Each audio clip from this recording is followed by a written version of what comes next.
Hello అండి, welcome to our channel lucky long style cooking. ఈరోజు మన రెసిపీ వచ్చేసి అచ్చం వాటర్లో లేక పూరి ఎలా చేయాలో చూసేయండి.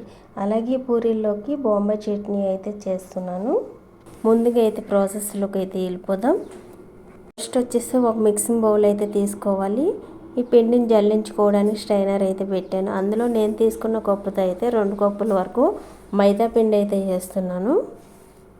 హోటల్ స్టైల్లో చేస్తున్నాం కాబట్టి మైదా పిండి అయితే యూజ్ చేస్తున్నాను. మీరు హెల్తీగా చేసుకోవాలంటే గోధుమ పిండి కూడా వేసుకోవచ్చు మైదా పిండి ప్లేస్లో.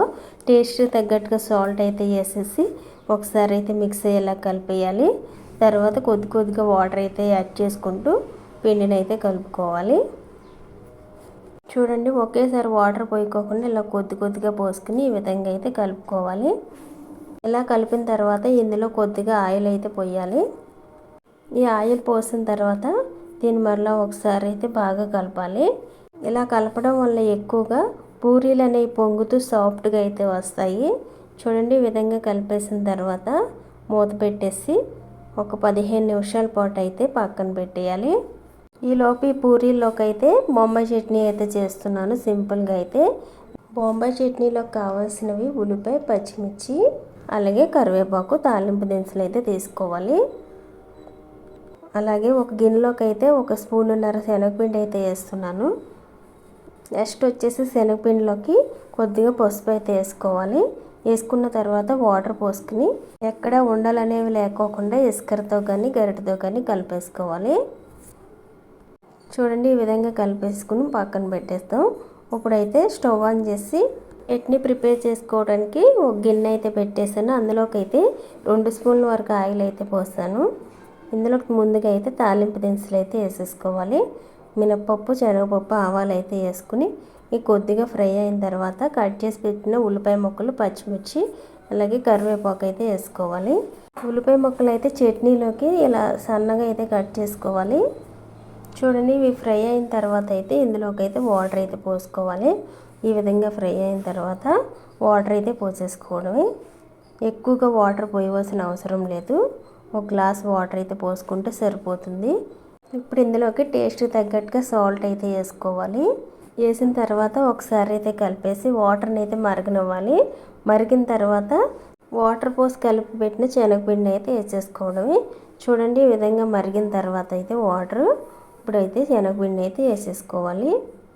వేసిన తర్వాత గరిటతో కలుపుతూ అయితే ఉండాలి. తొందరగా అయితే ఉడికిపోతుందండి శనగపిండి. బొంబాయి చట్నీ అనేది 2 నిమిషాల్లోనే రెడీ అయిపోతుంది. వాటర్ కూడా తక్కువ పోసాం కాబట్టి ఫ్లేమ్ లోలో పెట్టేసుకుని ఉడికించుకున్నట్లయితే 2 నిమిషాల్లోనే రెడీ అయిపోతుంది. చూడండి, ఈ విధంగా ఉడికిన తర్వాత అయితే స్టవ్ ఆపేయడమే. బొంబాయి చట్నీ అయితే రెడీ అయిపోయిందండి.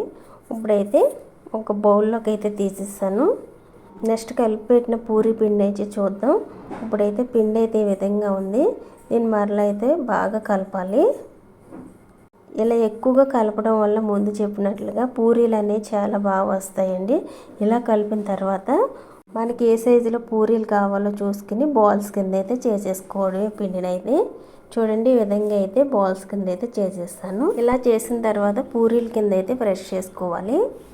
మీ దగ్గర పూరీ మేకర్ ఉన్నట్లయితే పూరీ మేకర్లో అయితే ఈజీగా అయితే బ్రష్ చేసేసుకోవచ్చు. అలాగే చపాతీ పీట మీద కానీ ఫ్లోర్ మీద కానీ ఏ విధంగా అయినా చేసేసుకోవచ్చు. మన అవైలబిలిటీని బట్టి అయితే చేసుకోవచ్చు. నేనైతే ఇప్పుడైతే ఫ్లోర్ మీద చేస్తున్నాను. ఫ్లోర్ మీద క్లీన్ చేసుకుని కొంచెం మైదా పిండి అయితే వేసాను. అలాగే వేరే బౌల్లోకి అయితే కొంచెం మైదా పిండి అయితే తీసుకున్నాను. మనం చేసి పెట్టిన బాల్స్ని అయితే అందులోకి అయితే డిప్ చేసేసుకుని ఈ విధంగా చపాతీ కర్రతో అయితే పూరీలను అయితే చేసేసుకోవడమే. ఇలా చేస్తున్న ఈ పూరీలన్నీ సమానంగా రౌండ్గా రావాలంటే మీరు ఏదైనా ఒక బాక్స్ మూతను అయితే తీసుకుని దాంతో అయితే ఈ విధంగా కట్ చేసుకుని అయితే తీసేసుకోవచ్చు. అప్పుడు అన్ని పూరీలు సమానంగా అయితే వస్తాయి. చూడండి, ఈ విధంగా అయితే పూరీలు అయితే చేసేసుకోవడమే. ఒక ప్లేట్లోకి అయితే తీసేస్తున్నాను. అదేవిధంగా మన దగ్గర ఉన్న పిండి బాల్స్లన్నీ ఈ విధంగా అయితే పూరీల కింద అయితే చేసేసుకోవడమే. మీరు ఒకవేళ చపాతీ మేకర్ మీద చేసినట్లయితే ఆయిల్ని అయితే అప్లై చేసుకుని అయితే చేసుకోవాలి. ఫ్లోర్ మీద చేసిన ఆయిల్ అయితే అప్లై చేసేసుకోవచ్చు.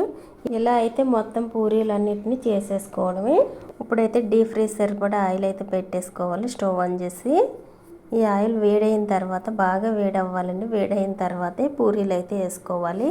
పూరీ వేసిన తర్వాత ఇలా ఆయిల్లోకి లోపలికి అయితే ప్రెస్ చేస్తూ అయితే ఉండాలి. పొంగుతూ పైకి అయితే వస్తాయి. ఈ విధంగా అయితే ఇలా పొంగిన తర్వాత అయితే రెండో వైపుకి అయితే టర్న్ చేసుకోవాలి.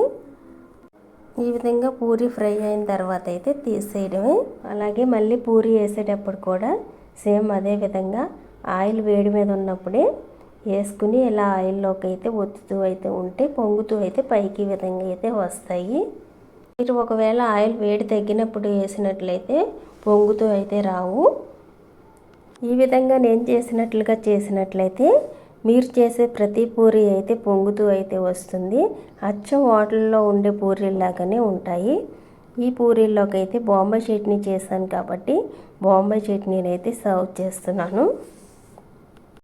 టేస్ట్ అయితే సూపర్గా అయితే ఉందండి. ఈ బాంబే చట్నీతో పూరీలు అయితే సేమ్ హోటల్లో లాగా అయితే ఉన్నాయి పూరీలు అయితే. ఇలాంటి సింపుల్ ఈజీ రెసిపీస్ని మీరు చూడాలనుకుంటే మన అఖిల్ హోమ్ స్టైల్ కుకింగ్ని అయితే సబ్స్క్రైబ్ చేసుకోండి. అలాగే లైక్ చేయడం మటుకు మర్చిపోకండి.